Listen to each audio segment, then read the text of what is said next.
La participation de l'Australie est une question récurrente de la part des téléspectateurs du concours Eurovision. Pourquoi et comment le pays peut-il y prendre part? La réponse. Samedi 13 mai se tient la finale du concours Eurovision 2023 sur France 2, diffusée dès 21 h en direct de Liverpool au Royaume-Uni. Alors que les Français seront appelés à voter, et qu'ils pourront découvrir la prestation de la Zara, l'Australie concourra en 15e position avec le groupe Voyager. Nos confrères de Télé 2 Semaines vous expliquent dans la télé en question pourquoi le pays est en mesure d'y prendre part. Eurovision 2023, pourquoi l'Australie fait-elle partie des candidats? Il faut savoir que l'Eurovision est avant tout un programme qui s'articule autour d'un réseau de télédiffuseurs. Il ne suffit donc pas de faire partie de l'Europe pour y prendre part. Il faut en réalité être un membre actif de l'Union européenne de radio-télévision, plus connue sous le sigle UE. C'est une sorte d'alliance de médias dans laquelle on retrouve les pays européens évidemment, mais pas que, on peut citer l'Algérie ou l'Égypte par exemple.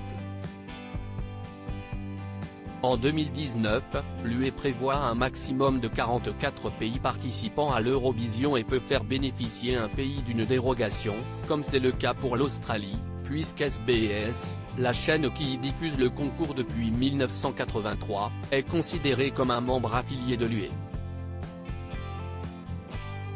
Notez que tous les pays membres ne participent pas pour autant à l'Eurovision. L'Algérie, la Tunisie, la Jordanie, la Libye ou même le Vatican font l'impasse. Et ce, pour diverses raisons, souvent financières. D'autres nations, enfin, ont fait le choix de ne plus participer à l'Eurovision comme c'est le cas du Luxembourg, de Monaco, d'Andorre ou du Maroc qui avaient participé à une édition, en 1980. Ordre de passage Eurovision, à quelle heure va passer l'Australie?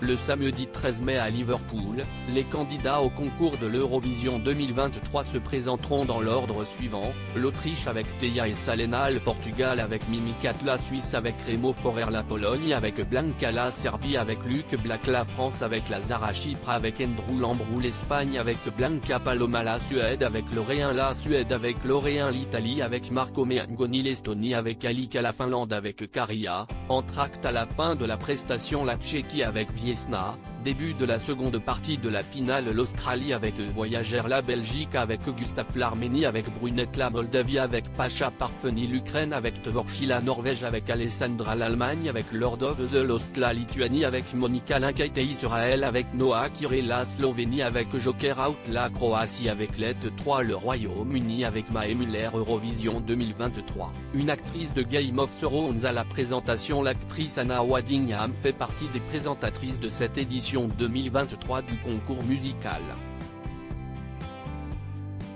À la BBC, la comédienne présente dans 8 épisodes de Game of Thrones et auréolée d'un Emmy Awards de la meilleure actrice dans un second rôle pour Ted Lasso, a confié, CEST grand privilège. CEST l'un des plus grands événements musicaux au monde.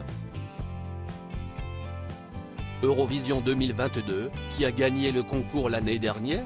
La 66e édition de l'Eurovision a été remportée par l'Ukraine avec un énorme score de 631 points, dont 439 via le vote du public, un record absolu. Le groupe Kalush Orchestra a bénéficié d'un vote de soutien pour leur chanson Stefania, moins de 3 mois après le début de l'offensive russe opérée par Vladimir Poutine en Ukraine. Le Royaume-Uni s'est classé en deuxième position du classement avec 466 points.